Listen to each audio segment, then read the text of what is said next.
Imagine for a second that you are finally standing on the edge of a vast, breathtaking canyon. You are wearing a high-tech jetpack labeled $20,000 escape velocity. You've spent the last few years fighting for this moment.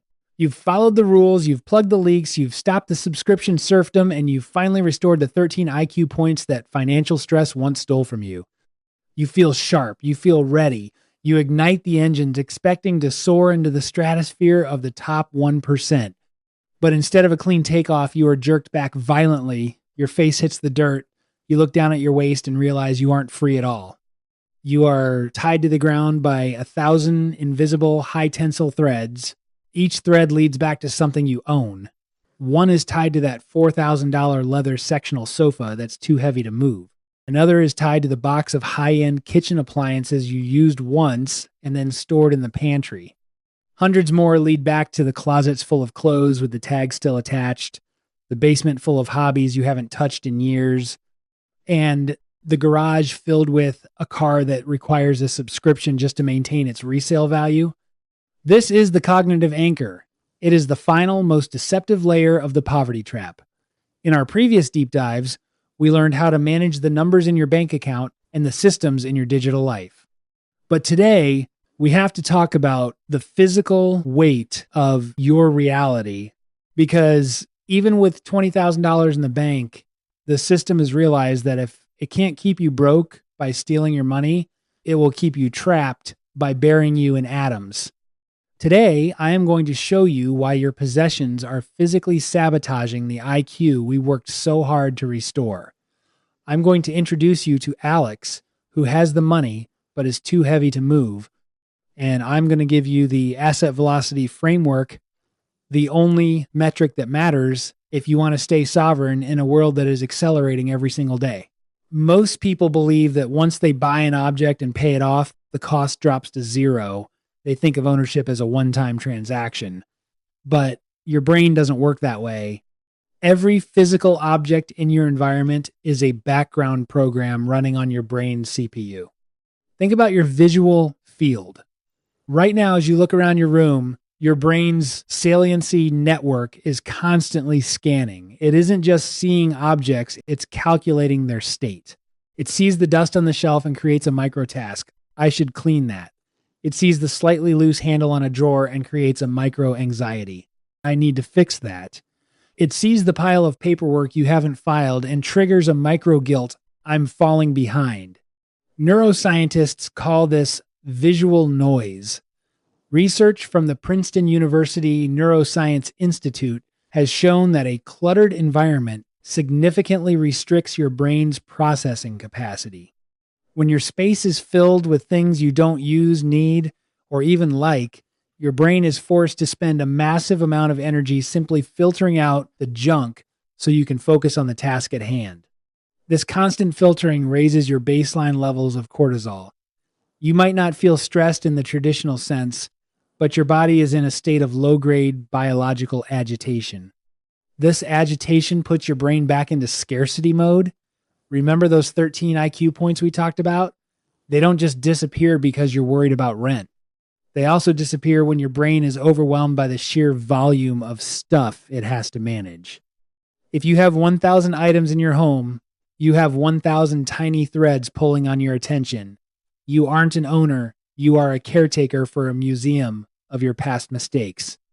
Your prefrontal cortex, the part of the brain responsible for high-level strategy, is too busy being a janitor for your closet to think about how to build a fortress. To understand the true cost of this weight, let's look at the asset velocity gap. Imagine 3 people starting the year with exactly $20,000 in liquid savings.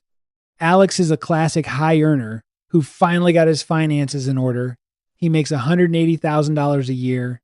He lives in a 3,000 square foot house. On the outside, he looks like the definition of success, but Alex is an accidental hoarder. Every room in his house is a commitment. He has a guest bedroom for people who never visit. He has a home gym that serves as a very expensive coat rack. He has a storage unit because his garage is too full of memories to fit his car. When a massive career opportunity appears in a different city, an opportunity that could triple his net worth, Alex hesitates. He thinks about the sheer friction of moving. He thinks about the weeks he would spend packing, the cost of moving his premium furniture, and the psychological weight of liquidating his life. Alex is an elephant in a world that requires the agility of a cheetah. His asset velocity is 0. He is physically anchored to his current location, which makes him easy for the system to harvest through property taxes, maintenance fees, and local inflation. Now look at Rob. Rob earns $85,000 less than half of Alex. He lives in a 700 square foot loft, but every object in Rob's life has earned its place. He owns exactly what he needs to function at a high level: a world-class workstation, a high-quality bed, and a curated wardrobe. His space is silent. His mind is quiet. When that same opportunity hits Rob's inbox, his answer is yes before the end of the day. He can pack his entire life into a suitcase and a few boxes in 2 hours. He possesses sovereign mobility. His $20,000 isn't tied up in the resale value of a sofa. It's liquid, active, and ready to fund his next move. In the modern economy, Rob is actually wealthier than Alex. Why? Because wealth is not the sum of what you have. It is the optionality of what you can do. Alex has stuff. Rob has agency. The treadmill only wins if you are too heavy to jump off. Let's talk about the math that the real estate and advertising industries don't want you to do. I call it the square foot tax. In the modern world, space is one of the most expensive commodities you can buy. If you are paying $3,500 a month for a 1,200 square foot apartment, you are paying nearly $3 per square foot every single month. Now, look at your possessions through that lens. Look at that oversized dining table you use twice a year. It takes up about 40 square feet of space. That means you are paying $120 a month or $1,440 a year just to give that table a place to sit. That box of old electronics in the corner, that's 4 square feet. You're paying $12 a month to store garbage. Over 5 years, you'll spend $720 in rent just for a box of tangled cables and obsolete chargers. This is the implicit rent of junk. Most people think they are saving money by keeping things just in case, but they are actually paying a high-interest subscription to store items that are depreciating towards 0. They are paying a landlord to house their clutter. The architect understands that space is a force multiplier. An empty room is a blank canvas for a new project, a clear mind, or a strategic pivot. A room full of stuff is a finished story. Every square foot you reclaim from junk is a square foot of freedom you've bought back from the Matrix. You are moving from a storage facility mindset to a Launchpad mindset. Why is it so hard for Alex to throw away a pair of shoes he hasn't worn in 3 years? It's because of a psychological glitch called the sunk cost fallacy. Alex thinks, I spent $200 on these, so throwing them away is like losing $200. But the truth is, the $200 is already gone. It left his account the moment he swiped his card. By keeping the shoes he doesn't wear, he isn't saving the $200. He is continuing to pay the attention rent and the square foot tax on a dead asset. This is where the ownership flip applies to physical objects. You must realize that your things have a negative yield if they aren't actively serving your mission. A tool you use every day is an investment. A tool you haven't used in 6 months is a liability. It is a leak in your cognitive bucket. When you refuse to let go of an object because of what you paid for it, you are letting your past self, a version of you that was less wise and more susceptible to marketing, dictate the bandwidth of your current self. To reach the top 1%, you must be willing to fire your past self's bad investments. Now, I want to clarify something important. In our previous discussions, we talked about why physical books are superior to digital subscriptions. I stand by that. A physical book is a sovereign asset. You own the atoms. It cannot be unlicensed or edited by a tech company. However, there is a massive difference between owning a sacred library and running an information junkyard. If you have 50 books that represent the core pillars of your philosophy and skills, keep them, guard them. They are part of your fortress. But if you have 500 books that you bought during a dopamine-seeking shopping spree and will never read again, they are no longer assets. They are visual noise. The rule for the architect is own the best physical version of the information that defines you and digitize or discard the fluff. Digital readers with local backups are for the fast information, the books you read once and move on from. Physical shelves are for the eternal information, the blueprints of your life. Alex makes the mistake of hoarding the paper without mastering the knowledge. Rob masters the knowledge and only keeps the paper that matters. One is a librarian of junk. The other is an architect of wisdom. Another hidden cost of atoms is the paradox of choice. Every morning, Alex stands in front of a closet filled with 100 shirts, 20 pairs of shoes, and 15 jackets.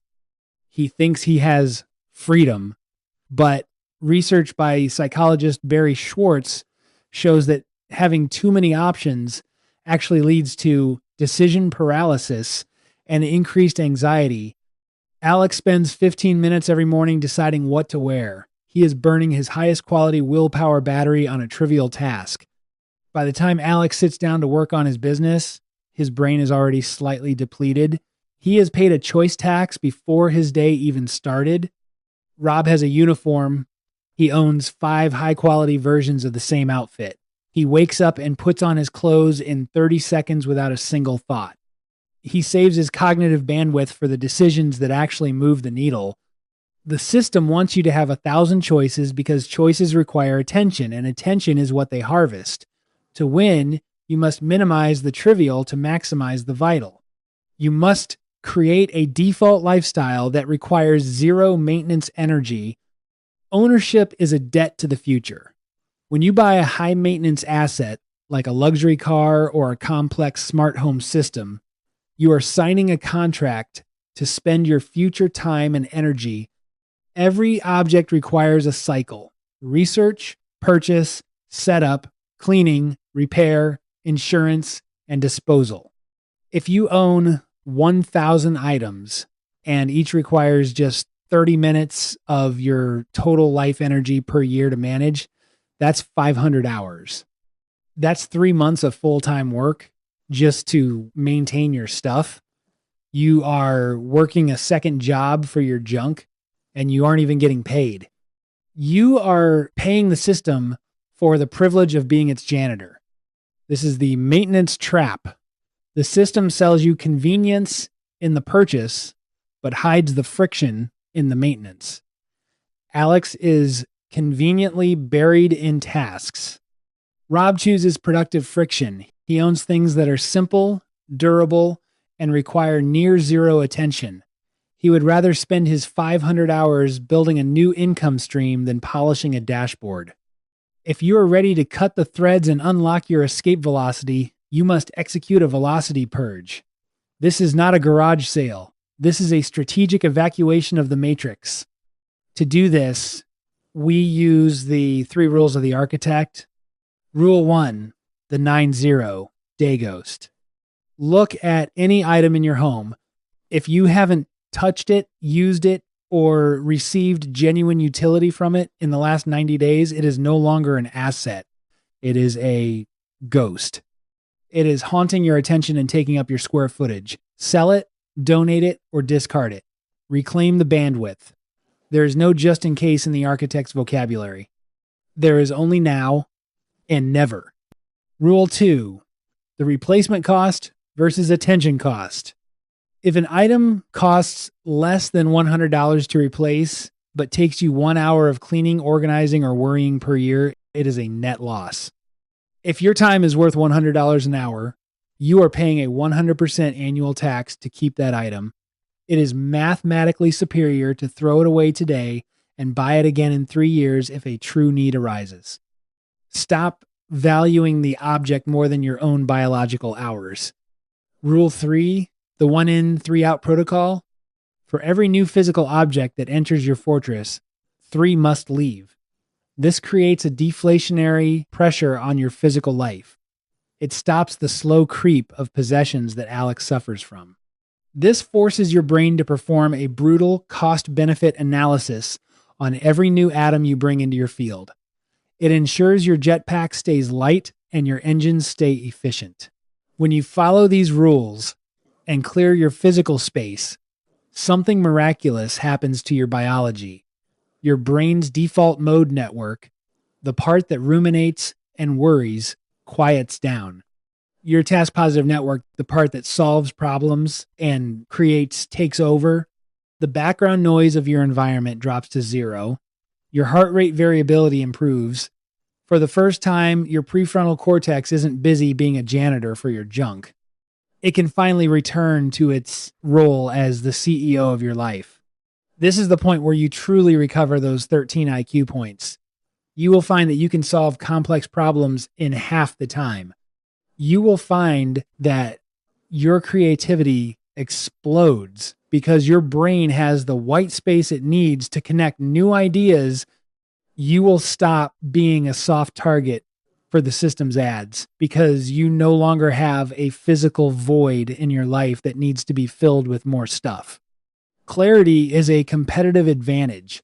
In a world where everyone else is drowning in clutter and decision fatigue, the person with a clear room and a clear mind is a king. You have performed the final flip. You have moved from managing stuff to managing meaning. We have spent 5 videos building your foundation. We have talked about the $5K survival line, the $20K IQ threshold, the subscription matrix, and the ownership flip. But none of it matters if you are still a slave to your atoms. You can have $1 million in a digital wallet, but if your life is so heavy that you can't move, can't pivot, and can't focus, you are still a prisoner. You are just a prisoner in a very expensive gold-plated cell. I want to leave you with a challenge that might feel painful, but it is the only way to pay your own ransom. I want you to walk into the one room in your home that causes you the most stress, the junk room, the messy closet, or the overcrowded garage. I want you to find 5 items that cost you more than $100, but you haven't touched in over a year. I want you to look at those items and realize they aren't savings, they are anchors. They are ghosts of a past version of you that was addicted to the system's approval. Write the names of those 5 items in the comments below. And then I want you to kill the ghost. List them for sale tonight. Every dollar you get back is a piece of your brain you've bought back. Every square foot you clear is a minute of your future you've reclaimed. The Alexes of the world will look at this challenge and say, I'll do it next month. They will continue to pay attention rent to their junk until they are 70 years old and too tired to enjoy their freedom. They will die with a house full of stuff and a soul full of regret. But the architects, the people who are ready for orbit, will cut the threads tonight. They will choose the silence of a clear room over the noise of a status symbol. They will choose asset velocity over the maintenance trap. The treadmill only wins if you stay exhausted. And nothing is more exhausting than carrying the weight of a life you don't even want. Remember, your income is a choice. My name is Rob, and I'll see you in the next one.